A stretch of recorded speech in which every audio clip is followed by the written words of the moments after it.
Vamos a recibir en este momento a nuestro querido experto en neurociencia, el doctor Mario Sánchez. Con él vamos a hablar sobre un artículo que resalta el periódico El Día.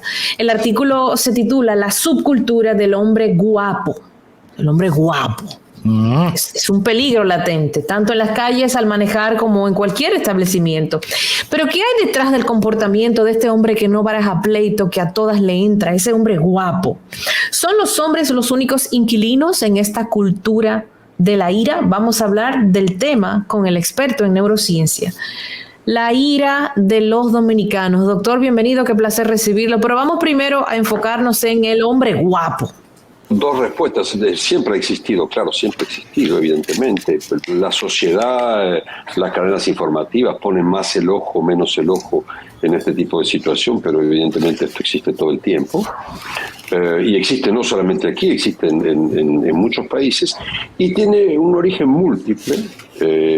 No hay una sola razón por la cual este tipo de acciones se propagan o existen. Cuando usted decía, fíjese, hoy ya dijo una locura, usted dijo un animal. De una cierta manera los dos tienen razón. Hay un principio animal en el ser humano, una forma de violencia, una tendencia. El ser humano cuando no tiene filtro, cuando es bebé, cuando es pequeñito, tiene tendencia a resolver las cosas por violencia, por no, por sí, terminando con una cosa muy terminante, y digamos que creciendo lo que va sucediendo es que este ser humano que nace con una especie de instinto simplemente que busca satisfacción y nada más que satisfacción, ese instinto se va modulando porque la mamá lo va calmando, porque podríamos decir, se va educando, ¿no es cierto? Y evidentemente esa educación produce un orden en la cabeza del sujeto y da una capacidad a poder diferir y decir, bueno, no lo voy a tener ahora, lo voy a tener más tarde, o bueno, ella no quiere, entonces tengo que escuchar y no precipitarme. Eso se va creando poquito a poco en el ser humano y es simplemente la sociedad con su cultura que va calmando este efecto primario de violencia innata que tiene el ser humano y que en principio, por poco que la persona esté más o menos... Es innato, doctor. O sea, aprendemos a regularlo con la convivencia. Entonces, lo que es innato es la violencia y lo que es adquirido y adquirido familiarmente es que la madre comienza, cuando la madre simplemente le dice te doy de comer pero espera un poquito, está induciendo espera un poquito, está creando tolerancia en el sujeto, le está enseñando que tiene que esperar, y eso tú lo hiciste con tus hijas. Los hijos claro, hay que enseñarlos. Claro, y que hay que tener paciencia y que hay que saber esperar. Exactamente. Nada más que eso es efectivamente enseñarle al ser humano a temperar lo que surge cuando la pulsión sube, ¿no es cierto? Ahora, tiene sujetos que evidentemente simplemente van a seguir un curso, van a ir de ahí, primero la madre, la familia, el papá, los hermanitos, luego la escuela, que es un lugar de inscripción social extremadamente importante en ese sentido. Y es importante no solamente porque pone una conducta, impone un saber, le enseña a aprender. Y aprender es una función en la cual el cerebro se pone en funcionamiento y cada vez todas estas funciones de tengo que esperar, tengo que todavía no entendí, lo voy a entender más tarde y tengo que hacer el esfuerzo para entenderlo y tengo que quedarme quieto y escuchar y tengo que participar en una actividad colectiva que es una clase. Todo eso se va integrando efectivamente a este modelo que hace que efectivamente, como decía Freud decía eso, la escuela sirve simplemente a calmar a los muchachitos y que crezcan y que puedan efectivamente entender y entrar en este funcionamiento que hace que la pulsión se va calmando, se va orientando y se va refinando. Fíjate tú que la persona más refinada del mundo, el concertista de violín, jamás se bajaría de un carro para pegarle a nadie. Tú no te lo imaginas. No lo concibe. Ah, va, claro. ¿Por qué? Porque cuanto más elaborado, cuanto más el sujeto avanza en la elaboración de llevando la pulsión en un nivel cada vez más refinado, cada vez más, ¿cómo decirte?, procesado, cada vez más exquisito, menos tiene una tendencia a violencia de violenta que aparecería. Cada vez menos, se le borra cada vez más. Y lo que aparece es un modo de satisfacción cada vez más refinado.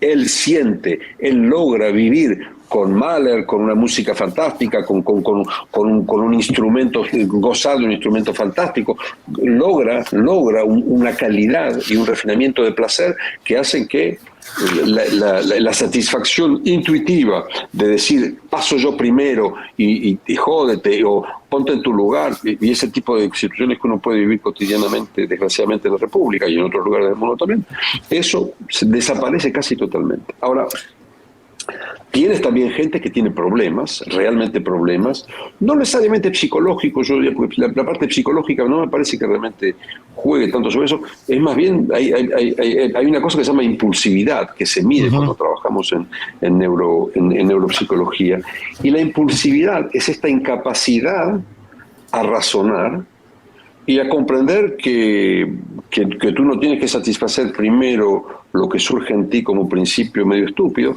y que tienes que considerar que el otro tiene un funcionamiento real y que el otro puede tener un problema y que el otro está en una cierta situación y que el otro existe, digamos, de una cierta manera y que tú tienes que moverte con respecto a eso. El tipo que es impulsivo va a tener una situación neuropsicológica que le va a hacer difícil, por ejemplo, respetar la autoridad dentro de, por ejemplo, el esquema escolar. Y no es que el tipo quiera ser malo, no es que quiera ser prepotente. Realmente algo en él va a hacer que contestar mal, desafiar la autoridad, le va a surgir con una fuerza y con un, ¿cómo decir? Con un empuje, con una fuerza interior que sabe y que se impone y que él no puede dominar mucho. Entonces, ese sujeto... el artículo que me enviaron, por ejemplo, hablaba de la cantidad de gente que en la prisión, en una prisión dominicana puede tener este tipo de afecciones, es altísimo. La gran mayor cantidad de gente que puede hacer estas cosas de manera digamos, patológica, lo hace por esta razón. Eso se puede identificar y se puede tratar. Ahora, doctor, sí, una pregunta.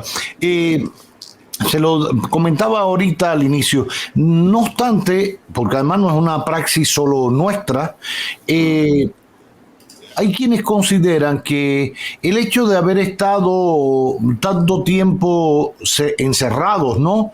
Durante la pandemia, generó cierta ansiedad y ciertas cosas que ha degenerado en este tipo de actitudes violentas o de ira o de cualquier naturaleza poco civilizada.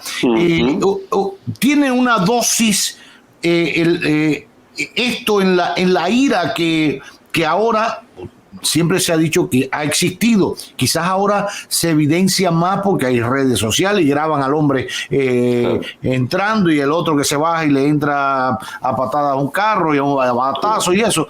Ahora se visibiliza más porque hay más equipos, hay cámaras, la gente tiene celulares inteligentes y lo expone más y los comparte más. Pero quizás siempre existieron. Hasta cuando aquí había carro caballo y siempre existieron, pero ¿influye este contexto de la pandemia y pospandemia a despertar esos instintos? Mira, sí, y ahí venimos a la tercera parte.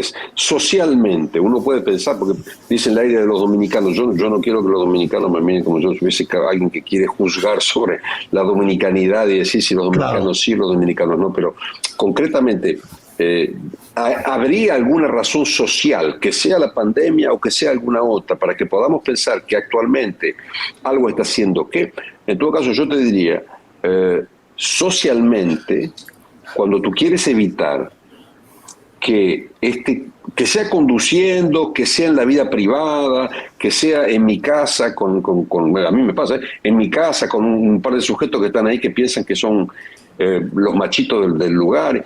Si tú quieres, de alguna manera, evitar este tipo de situación socialmente, lo que necesitas es, innegablemente, autoridades que realmente sean respetables, estoy hablando de policía, y que realmente sean incorruptibles. Necesitas condenas que sean realmente severas, muy concretas y materializables. inmediatamente materializar es que al tipo le duela la más mínima estupidez, que al tipo le duela pasar el límite de velocidad, que al tipo le duela no respetar una prioridad. Pero cuando tú tienes un movimiento social que es más o menos anárquico, en el cual se puede pensar que si tú conoces a tal o a tal otro, tú nunca vas a pagar una multa, cuando se puede pensar que de alguna manera tú siempre puedes escapar, pero que esto, y cuando todo el mundo vive más o menos buscándose la solución y conduciéndose como a él le parece que se tiene que conducir, y tratando de llegar a su propia meta, y no pensando que tiene que funcionar más bien el orden general. Evidentemente lo que creas es una impulsividad en todo el mundo.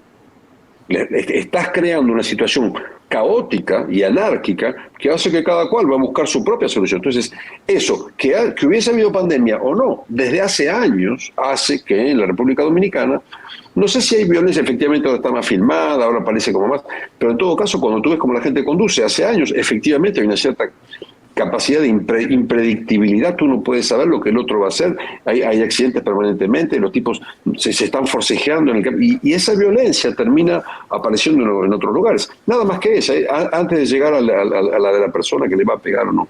De la misma manera se puede pensar que ahora hay más fármacos que antes, ahora se distribuyen más que antes, que sean legales, ilegales, que sea el famoso alcohol o que sea un medicamento, poco importa. Hay más somníferos, hay más de todo. La pandemia, por ejemplo, produjo una explosión medicamentosa que detrás de eso hay consecuencias. Sí. Hay consecuencias sobre cerebros y ese cerebro cuando está desequilibrado, más fácilmente se baja del carro, que sea un hombre o que sea una mujer, y se quiere dar con el otro y darle con un palo y darle con una cartera, o las mujeres que van y que están. Entonces, hay un punto donde yo diría, me parece que lo que se puede tratar de hacer en todo caso, o donde tenemos que mirar la primera piedra del edificio, es en qué medida la sociedad en la cual estamos viviendo y la cual queremos vivir cotidianamente y que queremos construir y queremos mejorar, en qué medida puede, por ejemplo, tolerar que el que viene por la derecha tiene prioridad sobre el que viene sobre la izquierda. Si tú nada más haces respetar eso y todo el mundo lo acepta, probablemente la mitad de las bravuconadas que se pasan en la calle cotidianamente podrían desaparecer. Si tú empiezas a respetar de una cierta manera, si la gente no está todo el tiempo tratando de forcejear, estarían mucho menos violentos en las calles. Ahora luego, después, en términos de lo que es la evolución de las parejas y todo lo que puede seguir con eso desgraciadamente tiene dos raíces. Una es, vamos a decir, social, cómo la gente puede estar formada, qué cantidad de dificultad se puede tener a nivel aún neuropsicológico sobre la población general. Uno puede decir, bueno, en Francia tú tienes, por ejemplo, de gente que tiene impulsividad, ¿cuántos sobre 100 van a tener eso? 6, 7, 8. Aquí en el país vamos a pensar que la gente que tiene esa impulsividad es más importante. En muchas medidas, efectivamente, puede parecer que eso sería más importante. Por ejemplo, en lo que pasa a nivel de la dificultad de la escritura y de la lectura, que está subrayando actualmente el nuevo ministro de Educación, y que ya era un caso que hace años y años y años se está hablando, evidentemente hay algo que sucede con los niños dominicanos que no tiene que ver con cómo les están enseñando a leer y escribir, que hace que hay muchos niños que tienen mucha dificultad a poder leer y escribir. Y claro, eso denota muy a menudo, por ejemplo, de una situación de impulsividad. Aquel que es impulsivo o tiene una inteligencia muy alta y a la vez le cuesta mucho hacer un cierto número de cosas, o realmente le cuesta tanto que ni siquiera logra desarrollar habilidades. Entonces, cosas como esas nos pueden guiar a nosotros científicos a entender que habría una población que sería más, más proclive a poder tener este tipo de dificultad, de ser irascibles, de contener la pulsión, de contener su agitación cuando aparece, pero por sobre todo, tenemos una sociedad que realmente está demarcando cómo las cosas tienen que funcionar sobre el plano legal, que sea para abrir un comercio, que sea para respetar la ley y no ser corrupto, que sea para el semáforo. Si tú te ves en cualquier semáforo y ves una MET que está parado, que deja pasar 3 tipos en motocicleta en rojo que ni siquiera los para, porque ya ni siquiera los paran.